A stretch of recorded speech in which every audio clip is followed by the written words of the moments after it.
हर हर महादेव सभी को। आप सभी का एक बार फिर से स्वागत है हमारे चैनल में। आपको और आपके परिवार को सावन मास की हार्दिक शुभकामनाएं। आज हम शिव महापुराण के तृतीय अध्याय की उस अद्भुत कथा का आरंभ करेंगे जो हमें बताती है कि अहंकार चाहे देवताओं में क्यों ना आ जाए, उसका अंत निश्चित है। यह कथा हमें यह भी सिखाती है कि भगवान शिव ही वह अनंत सत्य हैं जिनका न आदि है और न ही अंत। कहा जाता है कि एक समय सृष्टि के पालनकर्ता भगवान विष्णु योग निद्रा में विराजमान थे। उसी समय सृष्टिकर्ता ब्रह्मा जी वहां पहुंचे। दोनों के बीच यह प्रश्न उठ खड़ा हुआ कि श्रेष्ठ कौन है।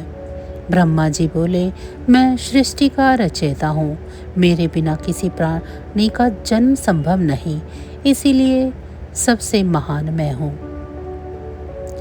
भगवान विष्णु ने शांत स्वर में कहा, हे ब्रह्मदेव, सृष्टि की रचना महान कार्य है, लेकिन उसका पालन भी उतना ही आवश्यक है। यदि पालन न हो तो सृष्टि नष्ट हो जाएगी। धीरे धीरे यह वाद विवाद बढ़ने लगा। दोनों अपने अपने सामर्थ्य का वर्णन करने लगे। देवगण भी चिंतित हो उठे कि यदि यह विवाद बढ़ा तो संपूर्ण सृष्टि संकट में पड़ सकती है। उसी समय अचानक दोनों के मध्य एक अद्भुत दिव्य और अग्निमय प्रकाश स्तंभ प्रकट हुआ। वह प्रकाश इतना तेजस्वी था कि उसकी चमक से दिशाएं आलोकित हो गई। न उसका आदि दिखाई देता था न अंत। वह अनंत ज्योति थी। ब्रह्मा जी और विष्णु जी दोनों उस अद्भुत दृश्य को देखकर विस्मित रह गए। उन्होंने पहले कभी ऐसा दिव्य प्रकाश नहीं देखा था। दोनों ने विचार किया, जो इस ज्योति का आरंभ और अंत खोज लेगा वही वास्तव में श्रेष्ठ कहलाएगा। तब भगवान विष्णु ने वरारूप धारण किया और उस ज्योति के मूल खोजने के लिए नीचे की ओर प्रस्थान किया। वहीं ब्रह्मा जी हंस का रूप धारण करके उसके शिखर की खोज में ऊपर की ओर उड़ चले। लेकिन कोई साधारण प्रकाश नहीं था यह। वह स्वयं भगवान शिव का अनंत स्वरूप था, जिसे ना समय बांध सकता है और ना ही बुद्धि पूरी तरह से जान सकती है। युगों के समान प्रतीत होने वाला समय बीत गया। भगवान विष्णु नीचे जाते रहे, परंतु उस ज्योति का अंत नहीं मिला। दूसरी ओर ब्रह्मा जी भी ऊपर उठते रहे, किंतु उन्हें भी कोई शिखर दिखाई नहीं दिया। यहीं से आरंभ होती है वह लीला जो संसार को सिखाती है कि सत्य के सामने अहंकार टिक नहीं सकता। युगों के समान प्रतीत होने वाला समय बीत गया। भगवान विष्णु वराह रूप में उस दिव्य ज्योति के मूल की खोज करते रहे, किंतु उन्हें इसका कोई अंत नहीं मिला। अंततः उन्होंने मन ही मन स्वीकार कर लिया कि यह कोई साधारण प्रकाश नहीं, बल्कि अनंत और असीम सत्ता का स्वरूप है। उधर ब्रह्मा जी भी हंस रूप धारण करके उस ज्योति के शिखर की ओर उड़ते रहे। जितना ऊपर जाते ज्योति उतनी ही आगे बढ़ती प्रतीत होती। उन्हें भी इसका कोई अंत नहीं मिला। इसी दौरान उन्हें आकाश से नीचे गिरता हुआ एक केतकी पुष्प दिखाई दिया। ब्रह्मा जी ने उससे पूछा, हे पुष्प, क्या तुम इस दिव्य ज्योति के शिखर से आ रहे हो? केतकी ने उत्तर दिया, मैं बहुत समय से इस दिव्य ज्योति के नीचे गिर रही हूँ, परंतु मैं इसका आरंभ या अंत नहीं जानती। ब्रह्मा जी के मन में विचार आया कि यदि वे बिना प्रमाण लौटे तो उन्हें अपनी पराजय स्वीकार करनी पड़ेगी। अहंकार ने उनके विवेक को ढक लिया।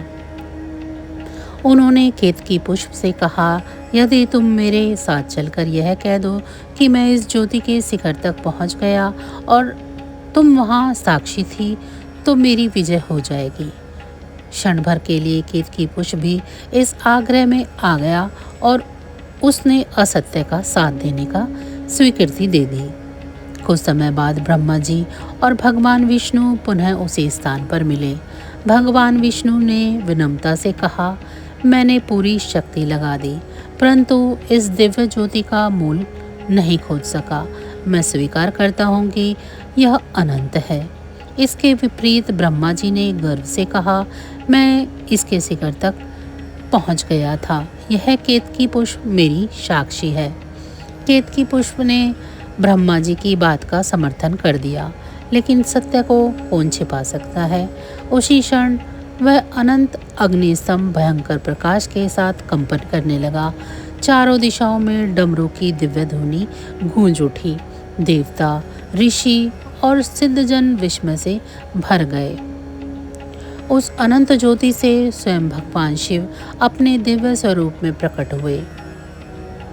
उनके प्रकट होते ही समस्त दिशाएं ओम नमः शिवाय के दिव्य नाद से गूंज उठी। भगवान विष्णु ने तुरंत उनके चरणों में प्रणाम किया और कहा, प्रभु, आप ही अनादि, अनंत और परम सत्य हैं। ब्रह्मा जी का सर लज्जा से झुक गया। उन्हें अपने असत्य और अहंकार का बोध हो चुका था। यहीं से भगवान शिव समस्त जगत को सत्य, विनम्रता और धर्म का ऐसा संदेश देते हैं जिसे आज भी सनातन धर्म में सर्वोच्च स्थान प्राप्त है। भगवान शिव के दिव्य स्वरूप को देखकर समस्त देवगण नतमस्तक हो गए। उनकी जटाओं से गंगा की धारा प्रवाहित हो रही थी। मस्तक पर अर्धचंद्र सुशोभित था और तीसरे नेत्र से दिव्य तेज प्रकट हो रहा था। उनके दर्शन मात्र से वातावरण शिवमय हो उठा। भगवान शिव ने भगवान विष्णु की ओर देखकर कहा, हे विष्णु, तुमने सत्य का आश्रय लिया है और बिना किसी संकोच के अपनी असमर्थता स्वीकार की। सत्य और विनम्रता ही वास्तविक महानता है। मैं तुमसे अत्यंत प्रसन्न हूँ। संसार में तुम्हारी पूजा मेरे समान आदर के साथ होगी और तुम सृष्टि के पालनकर्ता के रूप में सदैव पूजनीय रहोगे। इसके बाद भगवान शिव ने ब्रह्मा जी की ओर देखा। उनका स्वर गंभीर हो गया। उन्होंने कहा, हे ब्रह्मा, सृष्टि के रचयिता होकर भी तुमने असत्य का सहारा लिया। अहंकार ने तुम्हारे विवेक को ढक दिया। जो सत्य को छोड़ देता है वह अपने ही तेज को खो देता है। ब्रह्मा जी ने तुरंत हाथ जोड़कर क्षमा मांगी और अपने अपराध को स्वीकार कर लिया। उन्होंने कहा, हे प्रभु, मुझसे भूल हो गई, कृपया करके मुझे क्षमा करें। भगवान शिव करुणामूर्ति हैं, किंतु धर्म की स्थापना के लिए उन्होंने कहा, असत्य का परिणाम अवश्य मिलता है। इसीलिए पृथ्वी पर तुम्हारी स्वतंत्र पूजा अत्यंत सीमित होगी। फिर भगवान शिव ने केतकी पुष्प से कहा, तुमने असत्य का साथ दिया, इसीलिए मेरी पूजा में तुम्हें अर्पित नहीं किया जाएगा। केतकी पुष्प ने भी पश्चाताप किया और भगवान शिव से क्षमा मांगी। भगवान शिव ने उसे आशीर्वाद दिया कि अन्य शुभ कार्यों में उसका सम्मान बना रहेगा, किंतु शिवलिंग की पूजा में उसे स्थान नहीं मिलेगा। इसके बाद भगवान शिव ने उस अनंत अग्नि स्तंभ के रहस्य को प्रकट करते हुए कहा, यह ज्योति मेरा अनादि और अनंत स्वरूप है। इसका न आदि है न अंत। जो भक्त श्रद्धा, भक्ति और निष्कपट भाव से मेरे लिंग स्वरूप की पूजा करेगा, उसे धर्म, अर्थ, काम और अनंत में मोक्ष की प्राप्ति होगी। भगवान विष्णु और ब्रह्मा जी ने मिलकर भगवान शिव की स्तुति की। समस्त देवताओं ने ओम नमः शिवाय का कीर्तन किया। चारों दिशाएं शिवमय हो उठी। इसी दिव्य घटना के कारण ज्योतिर्लिंग की महिमा पूरे संसार में प्रसिद्ध हुई। शिवलिंग केवल एक पत्थर का स्वरूप नहीं, बल्कि उस अनंत, निराकार और सर्वव्यापक परम ब्रह्मा का प्रतीक है, जिसे न समय बांध सकता है और न ही बुद्धि पूरी तरह जान सकती है। इस अध्याय में हमें 3 महान शिक्षाएं मिलती हैं। अहंकार मनुष्य के विवेक को नष्ट कर देता है। सत्य और विनम्रता से ईश्वर की कृपा प्राप्त होती है। भगवान शिव ही अनादि, अनंत और समस्त सृष्टि के परम आधार हैं। आइए अंत में हम सभी श्रद्धा से प्रार्थना करते हैं। ओम नमः शिवाय।